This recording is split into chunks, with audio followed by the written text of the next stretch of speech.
Good evening. To overcome fear is the quickest way to gain your self-confidence, once said by Roy T. Bennett. Welcome to BMC News Live, presented by Al Hilal Hospitals and Medical Centers English News. Myself, Shana Sultana, joining you with the daily news updates. Today's headlines.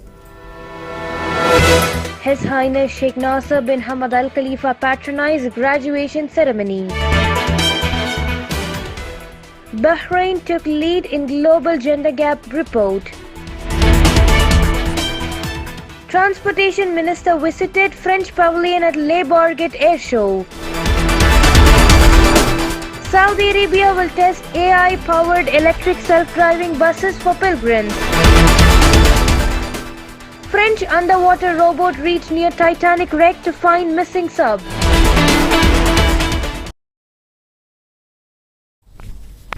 Today's news in detail. His Highness Sheikh Nasser bin Hamad Al Khalifa patronized graduation ceremony. A batch of Royal Guard cadet officers graduated during a ceremony which was held yesterday. National Security Advisor, Royal Guard Commander Lieutenant General His Highness Sheikh Nasser bin Hamad Al Khalifa patronized the event in the presence of Royal Guard Special Force Commander Staff Colonel His Highness Sheikh Khalid bin Hamad Al Khalifa.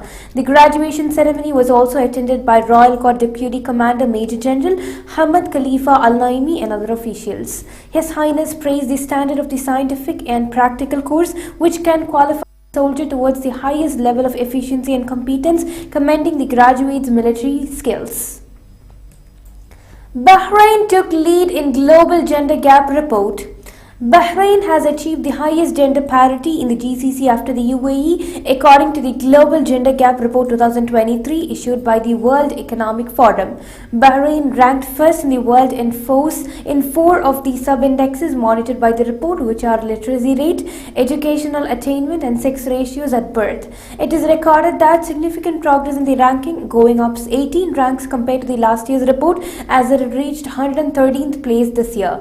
Bahrain scored 66.6% in closing the gender gap, comparing to the global average of 68%. The kingdom's ranking improved at the level of MENA region, increasing by 6 places compared to last year's report, placing it third in the region.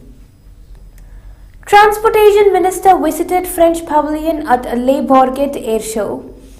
Mohammed bin Tamir Al-Kabi, Minister of Transportation and Telecommunications, met with Ayman Wael, Middle East Vice President of Thales, at the French ADP Ingenieur Pavilion in Le Bourget Air Show in France. The meeting discussed Bahraini-French partnership and opportunities to enhance it by participating in the Bahrain International Air Show 2024. Yusuf Mohammed Mahmoud, Director of the Bahrain International Air Show (BIA), attended the meeting. Real Estate Regulatory Authority held meeting. The Real Estate Regulatory Authority (RERA) convened this evening for its third board meeting. RERA Chairman Essam bin Abdullah Khalaf chaired the meeting, paying tribute to His Majesty King Hamad bin Al Khalifa and His Royal Highness the Crown Prince and Prime Minister Prince Salman bin Hamad Al Khalifa for their support to the real estate sector. He valued the patronage of His Royal Highness the Crown Prince and Prime Minister for the Cityscape Real Estate Exhibition, which was held on June 14 to 16. RERA board also expressed thanks and appreciation to the Survey and Land Registration Chairman Sheikh Salman bin Abdullah Al Khalifa, head of the High Organization Committee of the Cityscape Bahrain Real Estate Exhibition. Customs President chaired World Customs Organization sessions launch. President of Customs and Chairperson of the World Customs Organization Council, Sheikh Ahmed bin Hamad Al Khalifa, chaired the launch of the 88 and 142 sessions of the Council's General Policy that is organized from June 19 to 24 in the Brussels. The event was attended by World WCO Secretary General Dr. Cuneo Mikuria and committee and members from 30 countries. The committee discussed a set of important customs issues such as the WCO implementation plan for the fiscal year 2023-24, technology and innovation, green customs, fragile borders, governance, and the inclusion of other languages. The names of the candidates for the election of a new WCO Secretary General were also reviewed. Now we shall go for a short commercial break.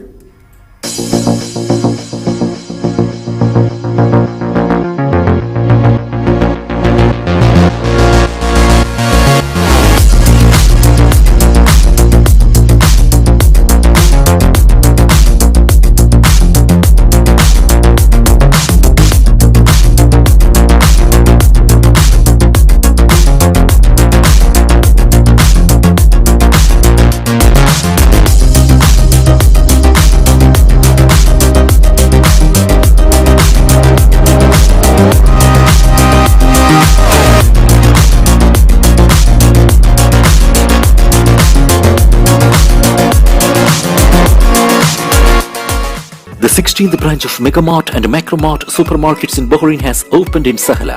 The best offers are available to the customers at affordable rates. Everyone is welcome.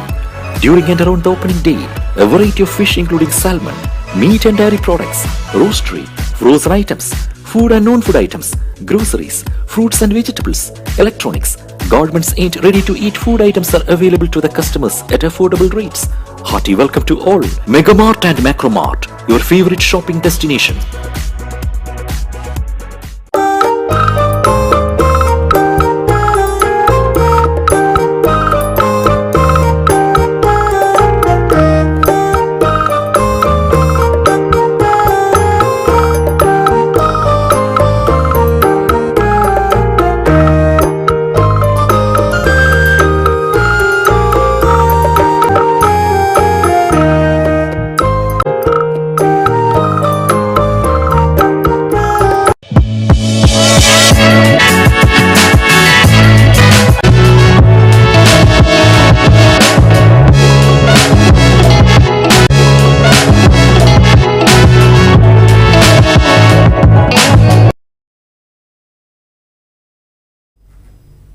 Welcome back. Educational officials and high-achieving students honored. Outstanding administrative and teaching staff who contributed to the success of the school year have been honored along with high-achieving students. Education Minister Dr. Mohammed bin Mubarak Juma patronized the ceremony, which was held in partnership with the Kuwait Finance House Bahrain. The minister addressed the ceremony congratulating outstanding students along with their parents on their landmark achievement and success in their studies. He expressed thanks to Kuwait Finance House Bahrain and its Managing Director and Chief Executive Officer Abdul Hakim Al Khalifa on their keenness to honor high achievers in the framework of the ministry's partnership with the banking sector. Saudi Arabia will test AI-powered electric self-driving buses for the pilgrims. Saudi Arabia's Transport General Authority has announced that it will test self-driving electric buses for Hajj pilgrims. This is the first time pilgrims have been offered the high-tech service, which aims to provide innovative modern technologies for sustainable and environmental-friendly transportation. This initiative is part of the authority's efforts to offer multiple transportation options, making it easier for the pilgrims of the Holy Mosque. The self-driving buses use artificial intelligence, cameras and surrounding sensors to operate without human intervention along a predefined route. 31 dead after barbecue restaurant explosion in northwest China. An explosion ripped through a barbecue restaurant in Yunchuan, the capital of the Xinjiang Autonomous Region, on Wednesday night, killing 31, local authorities have said on Thursday. The blast happened at around 8:40 p.m. on the BC Street in the Xingping district of Yunxian due to the leakage of liquefied petroleum gas from the operating area of a barbecue restaurant. The explosion resulted in 38 casualties, with 31 people confirmed death despite rescue efforts, while 7 individuals, including one in critical condition, are currently receiving medical treatment, it has been announced. French underwater robot reached near Titanic wreck to find missing sub. A French research ship equipped with an unmanned robot able to search deep underwater arrived near the wreck of the Titanic on Thursday to join a massive search and rescue operation for a missing submersible.